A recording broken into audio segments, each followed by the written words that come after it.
Hello, my name is Tullbery, and the REQ system has been a very polarizing issue in the Halo community.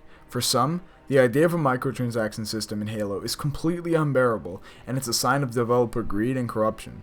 For others, the system has been a welcomed addition that has created many new gameplay options in Warzone. No matter what you think of the system, it's definitely a huge part of the game, and it will likely remain in the Halo franchise for the foreseeable future, given how close it is to Warzone. What do I think of the REQ system? Well, for me, I really don't like this system that much. There's some parts I like about it, but most parts I really don't. It functions at a basic level, right? Like, it's not broken or anything.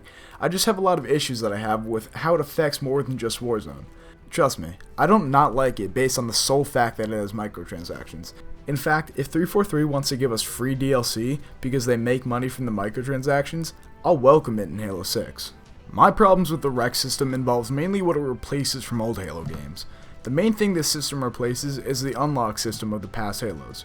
For those watching who just started this series with Halo 5, or simply want a reminder, unlocks and customization used to show off skill, achievement, and overall experience with the game. When it came to armors, emblems, and other features for your Spartan, you wore stuff with pride. When I played Halo 3, I rocked Hayabusa once I unlocked all the skulls, because I wanted to show off my achievement.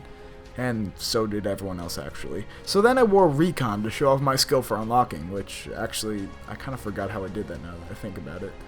But anyways, fast forward to Halo 4, where I wore the Mark 6 helmet with a Legendary visor because I was so proud of beating the game on Legendary. Even look at Halo 5. The one armor you can't unlock by opening REQ packs or spending money is Achilles. Chances are, if you're one of the people who worked hard to get it, you wear it, because you can feel proud of yourself.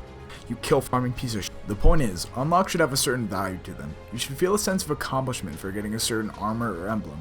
All that value is essentially gone with a randomized system like the REQ system. When it comes down to it, accomplishment tends to feel better than luck to the player, and it's more impressive to others. Besides just feeling better about yourself because of how your Spartan looks, it can also add mini objectives to the game. If you want a certain armor that looks cool, you used to be able to try and achieve a certain, sometimes difficult or cool task. Now, you essentially just grind until you have a chance to roll the dice. My other problem with the REQ system is a bit tricky to explain, and at the end of the day, it isn't a huge deal to me, but it's worth mentioning. Overall, I believe that it's an objective truth that Warzone provides those who pay with a chance to do better. No, stop. Before you think I'm saying that the system is completely pay to win and fundamentally broken, just hear me out. If somebody had paid money in the first few months after release, they would have had access to better single-use cards than the rest of the players, giving them the advantage. Some would argue that paying early is only a quicker means to the same end for every player, which is where the player has everything unlocked and usually has an abundance of everything as well.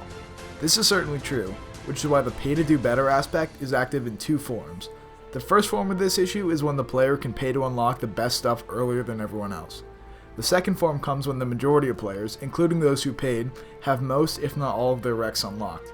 At this point, the pay-to-do-better aspect really just comes down to rates of opening packs. While a non-spender can open a gold pack usually every 40 to 60 minutes, somebody who buys a gold pack, let's say every few hours of gameplay, will statistically be opening more gold packs, and his amount of REQs will grow and replenish at a higher rate than a non-spender. And I just want to be clear that I'm fully aware that by pulling out a Nornfang or a Phaeton, you are by no means guaranteed to do well or to win a game. But by pulling one out, you get the opportunity to do well. So a spender will always have slightly more opportunities than a non-spender.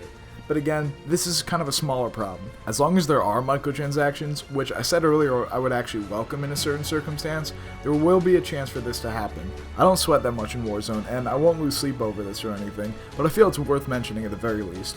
So those are my problems with the current REQ system. Other than that, I think the system works well to support Warzone, a game mode that I find to be my favorite addition to the Halo franchise that 343 has ever made. However, I'm a firm believer that if you want to criticize something, it's always best to have an idea for improvement, which is why I sat down and thought about how I would change the REQ system if I could. I did have some restrictions though. I needed to make it work with Warzone, which requires an RNG system to randomly disperse single-use cards. Now, my concept of it is certainly not perfect, but in my mind, it fixes the issues that I have with the current system. So now, I present the Tullbery REQ system.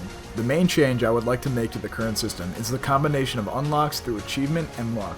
I think it would be great if the base for all unlockables are only unlockable through accomplishment. So that means that every standard set of armor, weapon, vehicle, and power-up would be unlocked through doing a certain task. The difficulty of these tasks would depend on the rarity of the item that will be unlocked. For common armors, it could be as simple as reaching level 5, but for mythic level helmets, it could be something challenging like getting a warden assassination. Once the base item is unlocked, such as the aerosol armor let's say, the variants of the armor could be unlocked through REQ packs. Same thing for weapons and vehicles. Let's say you unlock the tank or the sniper rifle. Once those are unlocked, then you can get the Oni Scorpion or the Nornfang by opening REQ packs. For the items that have no variants, such as visors or emblems, it should just be a mix of visors and emblems that are unlockable through either objectives or REQ packs. I think this mixes the best of both worlds. You can show off the armor you worked hard to get, but you can still also enjoy the thrill of getting lucky with REQ packs, which is undeniably fun.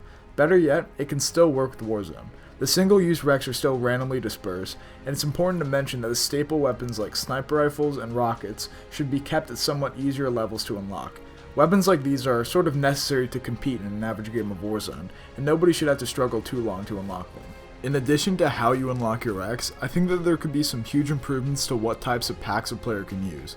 In addition to the standard gold, silver, and bronze, it would be cool if there were packs specialized for certain types of unlockables, such as weapons, vehicles, and armor. There should also be daily, weekly, and maybe even monthly challenges that will reward people with REQ points or REQ packs themselves. This would continue to add replay value and reward people for accomplishing tasks. I know I just explained that one of my problems with the REQ system was that it gives people who pay a slight advantage, and I don't think that my proposal would change this in any significant way. Like I said, it's not perfect. However, I think that by forcing people to actually work to unlock stuff before they can get better weapons, it would make it less of a slap in the face when you get killed by someone who paid to unlock everything. There are a couple of things that I want to see disappear completely though. First off, there should be absolutely no items that can only be unlocked through paying for a promotional pack.